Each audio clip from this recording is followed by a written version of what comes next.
So I'm going to do some time comparisons. I'm going to go through three different scenarios with the tools that I've got here. So we've got three different size windows here. Two big ones, one medium size and a small opener window. And I'm going to use a 14-inch washer twice on these windows here. And then I'm going to use my preferred size washer to work on. Now, this is out the ordinary. But working 5 times, 6 times or more quicker, more effective, more efficient than the local lousy, lame window cleaners is out the ordinary too. So working 2 to 3 times quicker than the average YouTube window cleaner is out of the ordinary too. Now, what separates my way of working to their way of working? I've got two things that are going in my favour. I've got the skills and the techniques that they don't possess, and I've got the tools that I use that they don't possess. So you add two of those up together and you get a much more effective and efficient window cleaner. So here we've got a selection of washers here. We've got one here as well.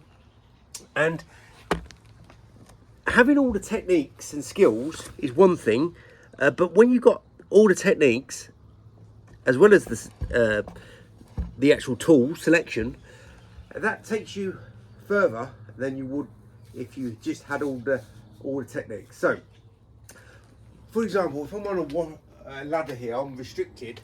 I will probably want to be using a 14-inch washer here because we've got lots of these windows in the UK when you're working on a ladder, so that will fit in nicely there, that will fit in nicely there. But when I'm on the ground, it's when things change. Don't need this sort of size washer to work with. Whereas most of the window cleaners that you'll see that still use squeegees in the UK will still stick to this size here. So I'm going to take you through three different scenarios and I'm going to use the 14-inch washer twice. We've got 1, 2, 3, 4 windows. Two of the windows are the same size, and we've got two different windows. And then in the first way of working, we're going to work with just a normal squeegee, and then we're going to work with a 12-inch liquidator, and then we're going to work how I would work, which incorporates more than what I'm presenting here in this video. So we're going to do a time comparison. So let's just start the clock, and we don't need to work excessively quick here. We're just going to work basically the same way. So what I'm working here is I've got this technique that I'm working with. It's tool and technique. Lots of window cleaners do not actually work with a technique. They just use the squeegee and then they focus more so with using a cloth to fix all their mistakes. So I'm trying to focus more so on my technique that most window cleaners don't typically do.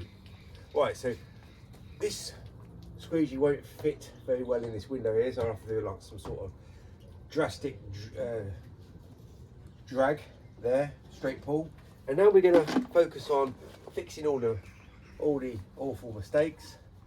Even though I did focus on my ability with my skill, it can only take you so far. So when you hear a window cleaner on YouTube saying, well, if you use a normal squeegee correctly, you won't get the detailing, they are doing this thing that a lot of window cleaners tend to do.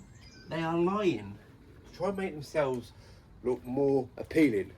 1 minute 21 seconds. So let's go straight in again and use that was a 14-inch, by the way.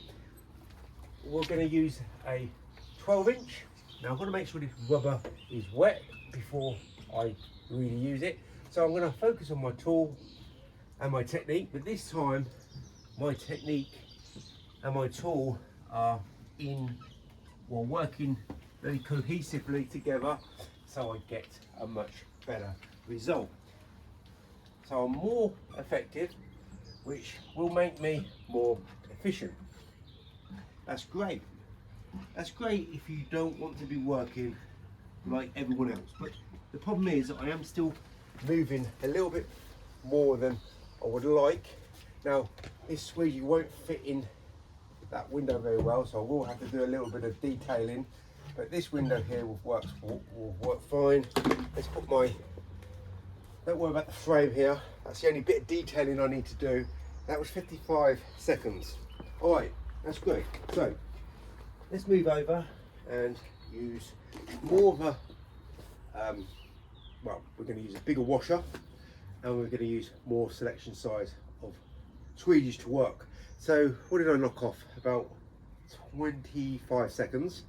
Now I'm not going to knock off another 25 seconds, but I will still get, hopefully, a quicker result using this bigger washer and a more selection size of squeegees. So I will want to, in these two windows here, use a 17-inch. Oh, here I'll use either a 10 or 12 and an 8 and a 6 up there. So it's all focusing on tool and technique. Now the reason why I say either or is because I'm not stopping what I'm doing and deciding, I'm going to go for my 10-inch. No, I'm going to go for my 12-inch. What it is with my belt, I'm just feeling whatever squeegee comes quickest to me is what I will go for. So if I'm going for a 6-inch or an 8-inch, I'm fiddling around here, and what seems to come out at that time was a 6-inch. So it's either or here, either or here. But a nice rule of thumb is when you've got a window this size, you want a squeegee that's going to be at least way over halfway of that halfway point of that window. But that's just me. You don't have to. You can have a squeegee that's that big. That just means you're just going to be manoeuvring around more. So a 12-inch will come up to about here, about halfway. 10-inch here, 14-inch here. It'll all navigate well in there, but only an 8 and on a 6-inch will navigate in here. So we're looking at navigating. We're not looking at making mistakes and fixing with a cloth. So what was that? 54? Was it about 54 seconds? Right. So this rubber needs to be wet, and let's start the clock. And we're gonna clean these windows for third time, but I'm gonna use a bigger washer and a bigger squeegee for these main windows here. Don't bother with the frames, but it's just a demonstration. But I'm still getting the results that I would get with my 12-inch. But obviously it takes a little bit more skill and practice. We're using a bigger squeegee. Just use my hand here. Okay, so I'm going to go for an 8-inch here. I'm going to go for a 12-inch here. I'm going to stop the clock, and I'm going to get that done in 45 seconds. So now I can just clean up these frames because I don't need to clean these windows again. I sort of shaved off about 10 seconds, but I would be working with a 14-inch washer and a 12-inch squeegee there. But I shaved off a lot more time with the liquidator, with the 14-inch washer compared to a squeegee, just a relatively simple normal squeegee. It's just a longer squeegee. So in both those scenarios, first scenarios, I was working longer, harder and slower, but one time I was getting good results for the most part, but the first time I was getting awful results. So all depends on how you work with your tools, number one. So try and have as much skill as possible, and then try and have as much selection as possible with the tools that you're using. That will just take you further in your work and with higher quality standards, keeping it up at a premium, but cutting down the time with how long it takes you to work and how long it takes you to work. Always beneficial for you to work less hard and as long. So being 5 or more times quicker than the local lousy lane window cleaner is not a problem. Being faster 2-3 times quicker than the local, let's say not local, the lousy lame YouTube window cleaners is not a problem. When you're on the next level of window cleaning, I'm still a lousy local window cleaner. Yeah, that doesn't change.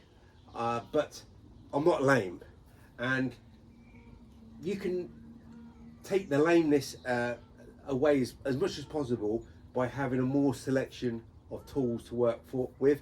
Last but not least, what I wanted to say is I keep my washers in very good condition. What I notice every single time I see a local lousy, lame, traditional window cleaner is their washers don't look clean. They always look dirty. Their bucket of water always looks dirty. The best way of keeping my washers clean, I only wash them once a week, but every time I use them, I go to a tap source, wherever I know there's a tap source, and I rinse out my washers and make sure that all the debris and all the grit and dirt is off as much as possible. And every so often, every maybe 4 or 5 jobs that I'm working, I will change my bucket of water. So the bucket of water is there for the saturation, but I don't really want to be cleaning the washers in the bucket of water. I want to be cleaning that under a nice fresh water, a running tap source, and that's what keeps my washers in good condition throughout the week. So just look out for the local lousy lame window cleaners washer, and more than likely it will be dirty, and their water will be dirty. So you've got a dirty washer, you'd always have a dirty bucket of water. There's my video. Thanks for watching, and be good.